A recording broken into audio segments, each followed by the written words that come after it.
Boa noite, doutores, doutoras. Sejam muito bem-vindos à nossa aula de Direito Processual Penal. Uma excelente semana a todos. Mais uma segunda-feira. Confirmem para mim, por gentileza, se estão me ouvindo. Boa noite. Estamos, professor. Sim, professor. Maravilha, pessoal. Muito obrigado aí. Aproveitando o momento aqui, o dia posterior à nossa eleição municipal, parabenizando aqui os candidatos, nossos alunos aí que foram eleitos, e também parabenizando aqueles que concorreram, mas que não foram eleitos. Eu acho que, de qualquer forma, são vitórias. São vitórias porque aqueles que se dispuseram a concorrer num pleito eleitoral demonstraram muita coragem, demonstraram aí muita virtude, como interesse aí de fazer o bem ao próximo. Então, parabéns também àqueles que concorreram e não foram eleitos. E aqueles que foram eleitos agora têm aí sobre os ombros o peso da responsabilidade, de agir, seja no legislativo, seja no executivo, em prol do bem comum, E é um peso enorme esse que se carrega para honrar aí todos os votos que receberam. Então, da mesma forma, parabéns àqueles que tiveram a coragem de concorrer a um pleito eleitoral, E aqueles que não foram eleitos, parabéns pela coragem, e os que foram, parabéns aí, mas sabendo que agora tem uma responsabilidade enorme pela frente. Pessoal, essa é a nossa aula final para o período de 2020, até porque aqui nós concluiremos o nosso conteúdo programático, a partir aí do artigo 660 do Código de Processo Penal. Então, hoje, nós encerraremos aí o nosso conteúdo programático de acordo com o nosso plano de ensino. Bom, diz o artigo 660. Vamos aqui habilitar a nossa caneta. Bom, efetuadas as diligências e interrogado o paciente, o juiz decidirá fundamentadamente em 24 horas. Ou seja, estamos falando de habeas corpus, até porque o nome daquele que tem o seu direito fundamental aqui ameaçado por uma violência ou por uma coação ilegal, dá-se o nome de paciente. Então, estamos falando ainda de paciente ou do habeas corpus, Uma outra questão bastante importante, só pela análise do caput aqui, é que efetuadas diligências e interrogado. Já vimos nas aulas anteriores que este interrogatório, se o juiz entender como necessário, na prática, nunca vi acontecer esse interrogatório como necessário. Mas o importante aqui é o prazo de 24 horas para decisão do habeas corpus, dado o fato que trata-se aqui, como eu já disse, de um direito fundamental, Dada-se a circunstância de que aqui o que está em jogo é a liberdade do indivíduo. Então, são questões extremamente importantes para nós já analisarmos nessa nossa aula de hoje, Fiquem atentos, acompanhem comigo e depois nós teremos aí todo o tempo necessário para tirar as dúvidas que vocês possam ter. Bom, continuando aqui. Parágrafo 1º. Se a decisão for favorável ao paciente, será logo posto em liberdade, salvo se por outro motivo deve ser mantido na prisão. Então, o que nós temos aqui?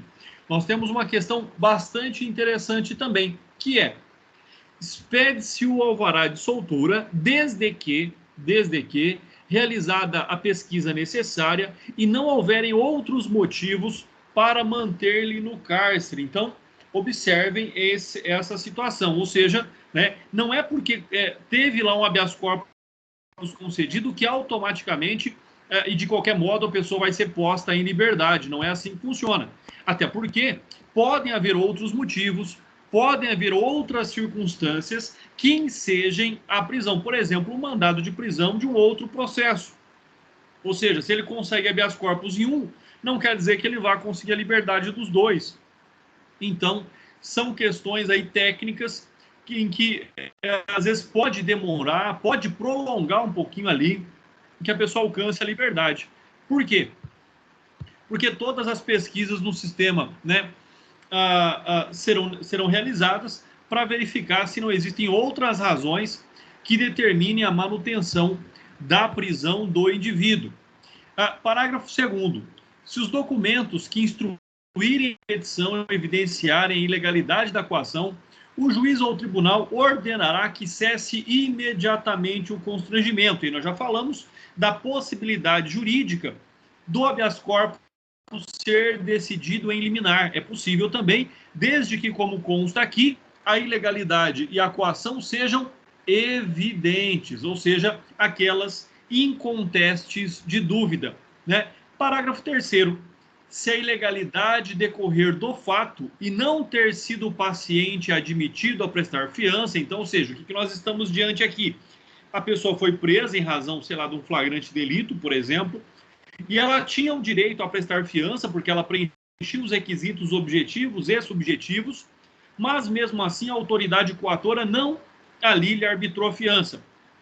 Então, nesta hipótese, diante então também desta ilegalidade, o juiz arbitrará o valor desta, que poderá ser prestada perante ele, remetendo-se neste caso à autoridade, voltando aqui, à autoridade, os respectivos autos para serem anexados ao do inquérito policial ou ao do processo judicial. Então, também aqui, mais uma vez, percebam, acompanhem comigo o fato de que, né, hipóteses, pessoal, sempre que falarmos em habeas corpus, estaremos diante ali de alguma ilegalidade ou alguma coação em razão, em virtude do abuso de poder, por exemplo, né? Mas que limite, que impeça, que de alguma forma ali toque ao direito fundamental de liberdade do indivíduo, né? E quando eu falo direito constitucional de liberdade, nós já sabemos é o direito de ir, vir ou permanecer em determinado lugar. Parágrafo 4º. Se a ordem de habeas corpus, percebam, e nós já falamos sobre isso, né? A decisão concessiva de habeas corpus, ela é mandamental, é uma ordem, e ordem não se discute, ordem se cumpre. Então, se a ordem de habeas corpus for concedida para evitar a violência ou a coação ilegal, ao paciente será então dado o salvo-conduto, ou seja, né, nós falaremos e daremos alguns exemplos aí de salvo-conduto, mas também aqui, olha só, para ilustrar aquilo que nós já estudamos, para ilustrar aquilo que nós já vimos, né, o habeas corpus ele tem natureza dúbia, ou seja, ele tanto pode ser preventivo para evitar que a coação ilegal, que a ilegalidade, que o abuso de poder aconteça, bem como também de uma forma, né, restauradora, liberatória do indivíduo. Então, restaura a liberdade, liberta-se o indivíduo. Então, sobre todos esses aspectos aí, é fundamental que nós tenhamos essa concepção, ou seja, que nós tenhamos esta visão do habeas corpus e da amplitude que o HC, como natureza de uma ação constitutiva, constitucional, possui. Parágrafo 5º. É incontinente enviada a cópia da decisão à autoridade que tiver ordenado a prisão ou tiver o paciente à sua disposição, a fim de juntar-se aos autos do processo. Então, aqui nós estamos falando o quê? Se essa decisão for dada por um tribunal, será imediatamente encaminhada ao juiz de direito, ao delegado, ao diretor do presídio, né? Porque nós temos a autoridade coatora e nós temos a autoridade detentora. Coatora é o que é ali que coage o indivíduo na sua liberdade de algum modo.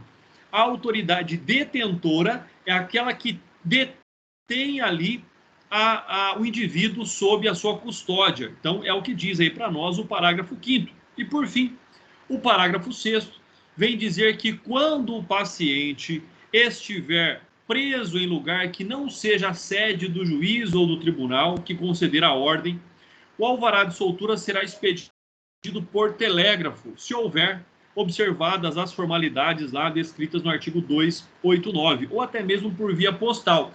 Lembrando que hoje nós temos o e-mail, nós temos outras formas de comunicação tecnológicas que vão determinar aí a observação muito mais rápida da ordem, né? Que a ordem chegue de fato ali à autoridade coatora de uma forma muito mais rápida, a fim de cumprir o seu mandamento, ou seja, que o indivíduo seja posto imediatamente em liberdade. Pessoal, uma vez aqui, uma boa noite, uma excelente noite a todos, agradecendo aqui os meus 33 alunos presentes, muito obrigado nessa noite de segunda-feira, a presença de vocês, né? Aqui, olha só, alvará de soltura clausulado, né? Quando nós pensamos no alvará de soltura clausulado, o que é que significa? É uma ordem de soltura condicionada à existência de, melhor, condicionada à não existência de outras causas que possam manter o indivíduo, o paciente, no cárcere. Então, aliás, toda vez que um juiz determinar a liberação de um indiciado ou até mesmo de um réu, o alvará será clausulado, ou seja, existe uma cláusula ali que diga, olha, se não houver outra causa que determine a prisão deste indivíduo. Então, na verdade, a ordem de habeas corpus ela é uma ordem condicionada à não existência de outras causas que determinem a prisão do indivíduo, né? Então, não é tão simples como se pensa também, conseguir um habeas corpus, já vou saindo da cadeia agora. Não, peraí, senta, espera, vai arrumando suas coisas, o diretor do presídio vai fazer as consultas no sistema para ver se tem mandado de prisão em aberto, para ver se ele não é foragido de algum lugar, e aí sim, não havendo nada que impeça ele de sair ali do presídio, então ele será posto em liberdade. Do contrário, não. Do contrário, havendo qualquer impeditivo, continua preso, mesmo tendo tido ali aquela ordem concessória de liberdade. Então, fiquem atentos a este nome, não é muito usual, não é muito comum, mas em concursos públicos, na prova do AB, é bem comum você ouvir falar em alvará de soltura clausulado, ou seja, em que existe ali uma condicionante à não existência de outras causas que possam legalmente manter o paciente em liberdade. E percebam, ele conseguiu HC por uma ilegalidade praticada naquela prisão, mas podem existir outras prisões que não sejam ilegais. Habeas corpus preventivo e salvo-conduto. Mais uma vez, preventivo é na hipótese da pessoa ainda não ter sofrido, né, uma ilegalidade, uma coação ou um abuso de autoridade quanto à sua liberdade. Para isso, em razão de circunstâncias que se somam e se repetem, a pessoa entra com habeas corpus para evitar ali a hipótese de uma prisão. O exemplo que eu trago para vocês, por exemplo, é uma ordem preventiva concedida a uma prostituta. Por quê? Toda vez que a viatura passava, prendia a prostituta para averiguação, levando ela para a delegacia em razão da prática da prostituição. Exemplo e fato que prostituição não é crime. O comércio do próprio corpo não constitui infração penal. Não está lá descrito no Código Penal e não está descrito em nenhuma outra legislação extravagante. Porém, o que é que pode considerar ali, o que poderia justificar, por exemplo, essa prisão? Por exemplo, o tráfico de drogas. A prostituta que fica lá na esquina, além da prática da prostituição, mas utiliza, às vezes, aquilo como uma máscara, como uma justificativa, né, maquiada ali, para praticar o tráfico de drogas. Então, em razão da prostituição, não pode prender a pessoa para averiguação. Até porque, se vocês forem verificar, e já estudaram, né, a questão da prisão, da liberdade, prisão em flagrante, prisão temporária, prisão provisória, vocês vão ver que a prisão, a averiguação não existia, seria ou prisão em flagrante ou a conversão da flagrante em temporária e da temporária em preventiva. Mas, então, ou seja, é uma hipótese aí trazida pela doutrina na qual o indivíduo não pode ser preso por aquele fato já garantido a sua liberdade por meio de um habeas corpus preventivo. Então fica aí o exemplo só para vocês poderem visualizar o que eu estou dizendo. Mais uma vez, a autoridade coatora é aquela que praticou a ilegalidade, é aquela que praticou, né, o abuso de poder, é aquela que praticou ali a coação contra a liberdade do indivíduo, logicamente sem o preenchimento ali dos requisitos legais da prisão, conforme vocês já viram, prisão em flagrante, prisão temporária e conversão dessas em preventiva, tá? Importante dizer é que a comunicação dessa autoridade deve ser o mais rápido possível. Por quê? Para que cesse essa ilegalidade, para que cesse essa ação contra a liberdade do indivíduo. E aí nós já vimos que essa comunicação hoje, ela acontece por e-mail, ela acontece por telefone, ela vai acontecer por qualquer forma, a fim, né, qualquer forma segura, melhor dizendo, a fim de que a pessoa retorne à liberdade o mais rápido possível. Artigos 661, 662 e 663 do Código de Processo Penal. Em caso de competência originária do Tribunal de Justiça, a petição de habeas corpus será apresentada ao secretário, que enviará imediatamente ao presidente do tribunal ou da Câmara ou da turma que estiver reunida ou primeiro tiver de reunir-se. Pessoal, lembrando, mais uma vez, essas falhas de redação do nosso código, na qual ninguém vai endereçar habeas corpus para o secretário. O habeas corpus será endereçado ao presidente do tribunal. Então, não há porquê, né, eu endereçar para um secretário. Eu vou endereçar para o presidente, e aí, quando der entrada no tribunal, no cartório, ele, então, será remetido ao presidente. Mas não há necessidade de endereçar ali o HC para o secretário. Artigo 662. Se a petição contiver os requisitos do artigo 654, parágrafo 1º, o presidente, se necessário, requisitará a autoridade coatora, né, indicada como coatora, as informações por escrito. Faltando, porém, qualquer daqueles requisitos, o presidente mandará preenchê-lo logo que lhe for apresentada a petição. Então, o que nós temos a respeito disso? Nós temos aqui o fato de que, né, preenchidos os requisitos. Então, observem lá os artigos 654, parágrafo 1º. Se os requisitos estiverem preenchidos, o que o juiz faz? Vai requisitar da autoridade coações. Olha, por que você prendeu? Em que situações ele estava quando foi preso? E o que é que justificou a prisão?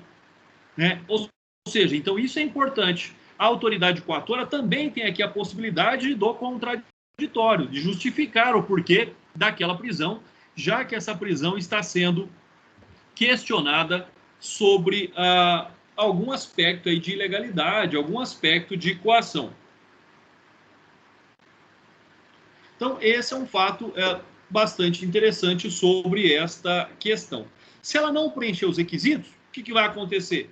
O presidente intimará o impetrante para que preencha ali os requisitos em razão desse fato. Ou seja, se não está preenchido, que preencha para que possa se dar seguimento ao HC.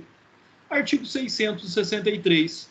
As diligências do artigo anterior serão ordenadas se o presidente entender que o habeas corpus deve ser indeferido in limine. Ou seja, olha, as diligências não serão ordenadas, melhor dizendo, as diligências não serão ordenadas se o indeferimento do HC também for liminar. E aí ele vai indeferir liminarmente, não precisa requisitar da autoridade coatora informações por escrito, e aí então já levará a sua decisão liminar, né, de indeferimento para confirmação perante uma Câmara ou turma. Então, ou seja, percebam, né? Se os requisitos estão presentes, vai requisitar as informações. Se de algum modo os requisitos não estão presentes, mas ainda não é um pedido ali que cabe o indeferimento liminar, manda lá preencher os requisitos. Mas agora, se for uma coisa totalmente absurda, ou seja, um fato que não compete ao HC, por exemplo, não trata de liberdade do indivíduo, aí sim o presidente do tribunal já liminarmente irá indeferir o HC, encaminhando a sua decisão para confirmação ou não da Câmara ou da turma ali que for analisar o fato. Bom, indeferimento liminar, exatamente o que eu já aqui disse para vocês, importante apenas nós analisarmos aqui a jurisprudência do Tribunal de Justiça de Minas Gerais, que diz, conforme disposto no artigo 663 do Código de Processo Penal, pode o relator dispensar requisição de informações à autoridade apontada como coatora, desde que o habeas corpus ali então deve ser indeferido liminarmente, submetendo sua decisão à apreciação da turma julgadora. Ou seja, então, sobre esse aspecto, nós temos que não haveria cabimento para a impetração desse habeas corpus, por isso que ele já foi indeferido liminarmente, e esta decisão será apenas confirmada ou não pela Câmara ou turma julgadora. Reiteração do habeas corpus, pessoal. O que significa isso? eu posso entrar com vários habeas corpus. Nós já vimos na aula anterior a prevenção do relator. Ou seja, se eu entro com habeas corpus, já tem lá um relator prevento. Né? Na verdade, foi dado a um relator a relatoria daquele caso. Se eu entrar com outro habeas corpus nos mesmos autos processuais, aquele relator já será prevento, ou seja, já será encaminhado diretamente para o mesmo relator. Então, eu posso ficar reiterando habeas corpus? Lógico que não. Mas eu posso entrar com outro habeas corpus, caso hajam, então, novas provas, caso que não foram analisadas pelo relator anteriormente. Do contrário, não cabe a reiteração de habeas corpus. Aqui nós temos, então, um resumo de tudo aquilo que nós já estudamos quanto aos recursos, né, nesse semestre. Então, já vimos aí recurso em sentido estrito, apelação, embargos de declaração, embargos infringentes de nulidade, carta testemunhável, correição parcial, reclamação, agravo em execução, agravo regimental, recurso extraordinário, recurso especial, recurso ordinário constitucional, embargos de divergência, isso com relação aos recursos. Com relação às ações de impugnação ou ações de natureza constitucional, nós vimos aí a revisão criminal, o habeas corpus e o mandado de segurança. Lembrando, né, que a revisão criminal ela é cabível nas hipóteses, né, de reanálise de decisão transitada em julgada com base em novas provas, habeas corpus, conforme já falamos aí, garantindo o direito à liberdade do indivíduo, e o mandado de segurança, né, como ação residual, quando não couber habeas corpus, quando não couber revisão criminal ou não seja a hipótese de um recurso cabível para o fato. Então, o mandado de segurança, na verdade, ele está aqui ligado ao exercício de um direito líquido e certo, que também foi tirado aí do indivíduo, pessoal. E com base, então, nessa minha fala, como eu já havia dito, nós encerramos aqui o nosso conteúdo semestral, né? Nas próximas aulas, nós tiraremos dúvidas, ficarei aqui à disposição para que vocês possam tirar dúvidas dos conteúdos, tá bom? Sobre o nosso conteúdo aqui programático. Eu vou delimitar nos próximos dias, aí entre amanhã e até sexta-feira, o conteúdo da prova. Então, eu vou dizer, olha, exatamente o que pode ser questionado na avaliação, tá? Então, não será todo o conteúdo do bimestre, não será todo o conteúdo do semestre. Eu vou delimitar quais são os conteúdos que serão cobrados ou poderão ser cobrados na nossa avaliação, na nossa V2. Lembrando, mais uma vez, aí para quem perdeu, para quem não pôde fazer, o trabalho bimestral do segundo bimestre está aberto, está disponível para que vocês façam até as 23 horas de hoje. Ele se encerrou ontem, mas em razão de alguns requerimentos, de algumas justificativas, eu prorroguei o prazo para entrega do trabalho até as 23 horas de hoje. Então, fiquem atentos, quem não fez, faça, porque não será prorrogado novamente, tá? Estou aqui à disposição de vocês, caso vocês tenham dúvidas.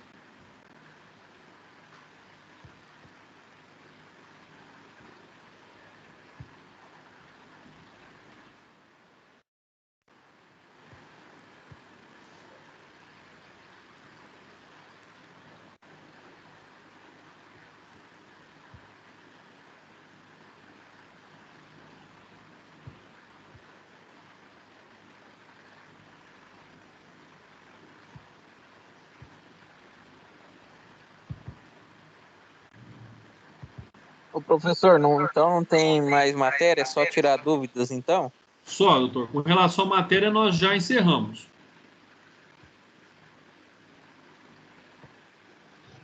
Ah, não, beleza, então.